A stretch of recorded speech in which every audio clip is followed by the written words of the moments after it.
Praise the lord.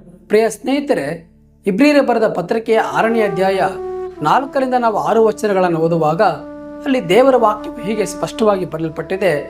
ಒಂದು ಸಾರಿ ಜ್ಞಾನ ಪ್ರಕಾಶದಲ್ಲಿ ಸೇರಿ ಪರಲೋಕದಿಂದಾದ ದಾನದ ಅನುಭವವನ್ನು ಹೊಂದಿ ಪವಿತ್ರಾತ್ಮ ವರದಲ್ಲಿ ಪಾಲುಗಾರರಾಗಿ ದೇವರ ವಾಕ್ಯದ ಶ್ರೇಷ್ಠತೆಯನ್ನು ಮುಂದಣ ಯುಗದ ಮಹತ್ವವನ್ನು ಅನುಭವಿಸಿದವರು ಭ್ರಷ್ಟರಾದರೆ ಅವರಲ್ಲಿ ತಿರುಗಿ ಮಾನಸಾಂತರವನ್ನು ಹುಟ್ಟಿಸುವುದು ಅಸಾಧ್ಯ.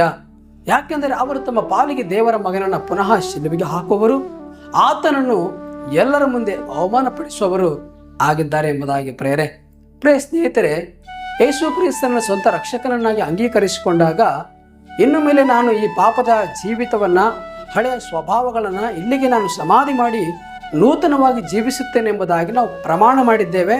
ಮತ್ತು ಹಾಗೆ ಸ್ವಲ್ಪ ದಿವಸಗಳ ಕಾಲ ಚೆನ್ನಾಗಿ ನಾವು ರಕ್ಷಣೆಯಲ್ಲಿ ನಿಂತು ಜೀವಿಸಿದ್ದೇವೆ ಕೂಡ.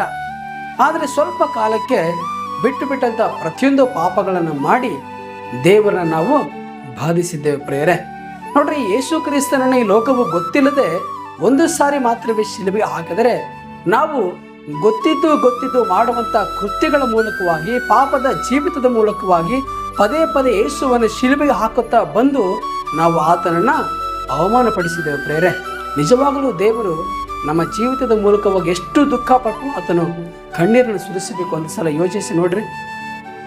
ಪ್ರಿಯ ಸ್ನೇಹಿತರೆ, ನಮ್ಮ ವಿಷಯದಲ್ಲಿ ದೇವರು ಹೀಗೆ ಅಂದ್ಕೊಂಡಿರಬಹುದು, ನಾನು ನಿನ್ನನ್ನು ನಂಬಿ ನಿನಗೆ ರಕ್ಷಣೆಯನ್ನು ಅನುಗ್ರಹಿಸಿದರೆ ನೀನು ಇಂತಹ ಕೃತ್ಯಗಳನ್ನು ಮಾಡಿ ಇಂತಹ ಜೀವಿತವನ್ನು ಜೀವಿಸಿ ನನ್ನನ್ನು ನೀನು ಶಿಲುಬೆಗೆ ಹಾಕುತ್ತಿ ಎಂಬುದಾಗಿ ನಾನು ನೆನೆಸಿರಲಿಲ್ಲ ಎಂಬುದಾಗಿ ಪ್ರಿಯರೇ.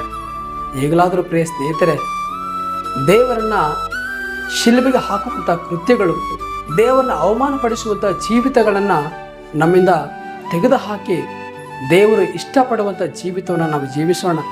ದೇವರು ಸಂತೋಷ ಪಡುವಂಥ ಜೀವಿತವನ್ನು ನಾವು ಜೀವಿಸೋಣ. ದೇವರನ್ನು ಸನ್ಮಾನಿಸುವಂಥ ರೀತಿಯಲ್ಲಿ ನಾವು ಬದುಕಿ ದೇವರನ್ನ ನಾವು ಘನಪಡಿಸೋಣ ಪ್ರಿಯ ಸ್ನೇಹಿತರೆ.